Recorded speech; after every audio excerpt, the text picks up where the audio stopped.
7월 23일 새벽 예배 말씀 함께 나누시겠습니다.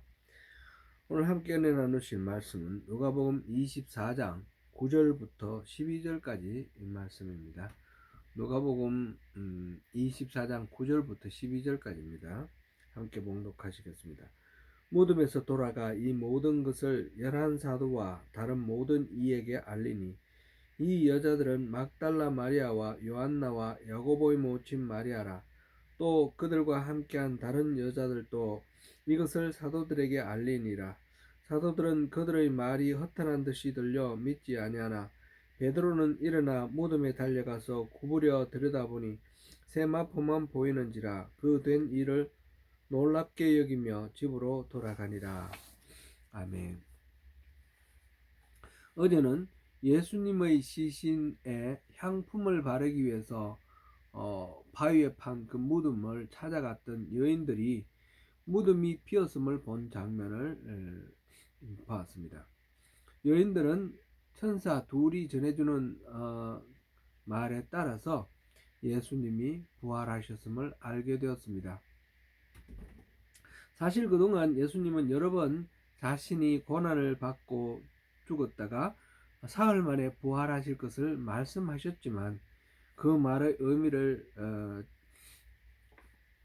이 여인들이나 제자들이나 깨닫지 못하였고 믿지 못하였습니다.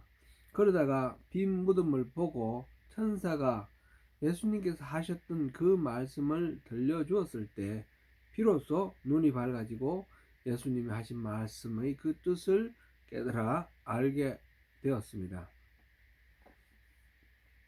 여인들은 즉시 이 모든 것을 11사도와 다른 이들에게 전하였습니다. 오늘 본문 9절 10절 다시 읽어보겠습니다. 무덤에서 돌아가 이 모든 것을 11사도와 다른 모든 이에게 알리니 이 여자들은 막달라 마리아와 요한나와 야고보의 모친 마리아라. 또 그들과 함께한 다른 여자들도 이것을 사도들에게 알리니라. 안식일 다음 날 새벽 주님의 무덤을 찾아갔던 여인들이 누구였는지에 대해서는 복음서마다 약간씩 다르게 기록하고 있습니다. 마태복음에서는 막달라 마리아와 다른 마리아라고 마태복음 28장 1절에 기록하고 있습니다. 마가복음에서는 막달라 마리아와 야고보의 어머니 마리아와 살로메라고 마가복음 16장 1절에서 기록하고 있습니다.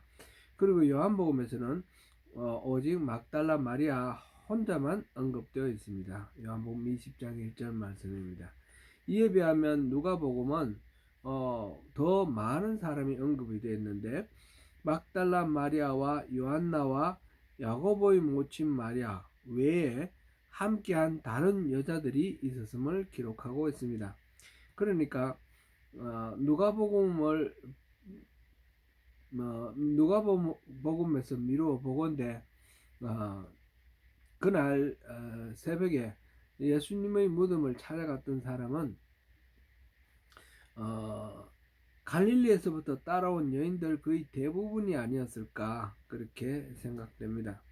오늘 본문에서 이들은 즉시 돌아가서 주님의 무덤이 비어 있다는 것을 11사도와 다른 사람들에게 전했습니다. 이 소식을 들은 사도들의 반응이 이어집니다. 11절에서 12절 말씀입니다. 같이 읽어보겠습니다. 사도들은 그들의 말이 허탄한 듯이 들려 믿지 아니하나 베드로는 일어나 무덤에 달려가서 구부려 들여다보니 세마포만 보이는지라. 그 된 일을 놀랍게 여기며 집으로 돌아가니라. 사도들은 여인들의 말을 믿지 않았습니다. 그 말이 허탄한 듯이 들렸다라고 기록하고 있습니다. NIV 성경에서는 Their words seemed to them like nonsense라고 그렇게 번역하였습니다. 여인들이 하는 말을 터무니없는 말이 안 되는 말로 들었다는 뜻입니다. 메시지 성경은 한 걸음 더 나아가서 The apostles didn't believe a word of it, thought they were making it all up.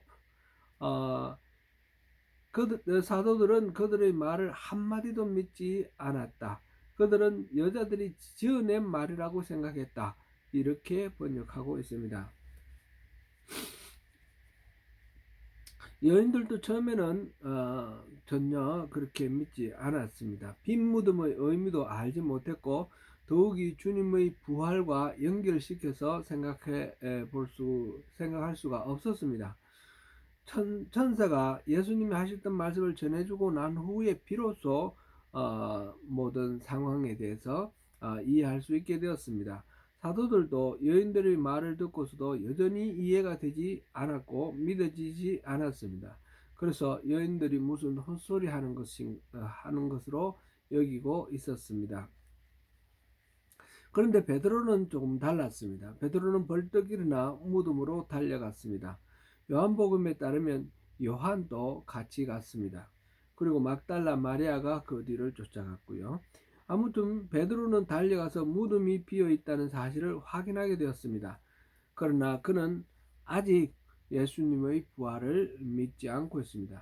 그 된 일을 보고 놀랍게 여기며 집으로 돌아가니라 하였는데, 이 놀랍게 여겼다는 말은 부활을 믿었다는 말은 아닙니다. 일어난 일들에 대해서 이상하게 여겼다는 뜻입니다. 부활을 확신하고 경이롭게 여겼다, 이런 의미는 아닙니다. 그것은 요한복음 20장 9절에서 확인할 수 있습니다. 그들은 성경에서 그가 죽은 자 가운데서 다시 살아나야 하리라 하신 말씀을 아직 알지 못하더라. 베드로는 빈 무덤을 확인하고도 아직 예수의 부활을 믿고 있지 않습니다. 왜 베드로와 요한은 빈 무덤을 확인하고도 그것을 주님의 부활과 연관하여 생각하지 못했을까요? 아직 빈 무덤으로 부활을 입증하기에 충분하다고 생각할 수 없었습니다. 오히려 쉽게 생각하기는 누군가가 무덤에서 예수님의 시신을 가져갔다라고 생각했을 것 같습니다. 애초에 주님의 무덤을 지키게 했지요. 그 장로들과 제사장들의 그들이 사람들을 시켜서, 경비병들을 시켜서 무덤을 지키게 했습니다. 왜 그랬습니까? 제자들이 혹시 훔쳐갈지 모른다, 이렇게 생각했기 때문입니다. 그런데 나중에 과연 시신이 없어졌음을 알고는 경비병들을 문책하기는커녕 오히려 그들에게 돈을 주고 매수를 하여서 제자들이 예수님의 시신을 훔쳐갔다라고 소문을 내게 만들었습니다. 베드로나 사도들도 그렇게 생각하기가 쉬웠을 것 같습니다. 빈 무덤을 확인한 베드로에게는 그런 점에서 이 사실이, 이 무덤이 비어 있다는 사실이 매우 두렵고 또 놀라운 사건으로 그렇게 다가왔을 것으로 보입니다. 그들은 결국 부활하신 주님을 직접 만나본 후에야 주님의 부활을 믿게 됩니다.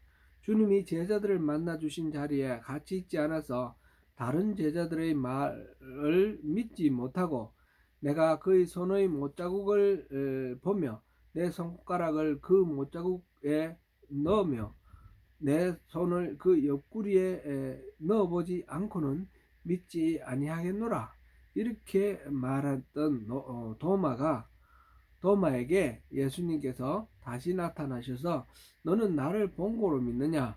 보지 못하고 믿는 자들은 복되도다 라고 말씀하셨습니다. 이 말씀은 비단 도마에게만 해당되는 말씀이 아닙니다. 베드로를 비롯한 다른 제자들도 결국 예수님을 만나기 전까지는 똑같았습니다. 현대를 살아가는 우리들도 마찬가지입니다. 지금까지 수많은 증인들이 주님의 부활을 증언해 왔습니다.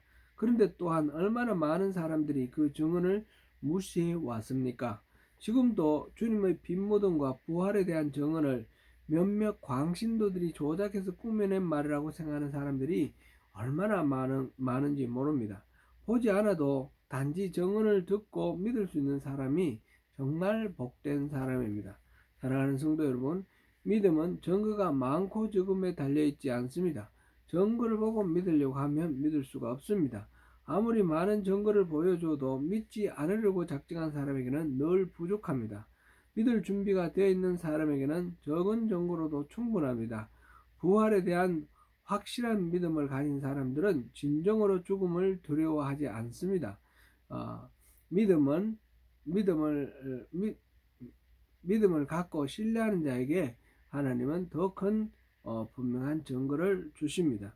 우리들도 이러한 믿음의 선순환, 어, 하나님을 신뢰하는 가운데 또 확실한 부활 소망을 가지고 승리하시는 매일매일의 삶이 되시기를 축원합니다.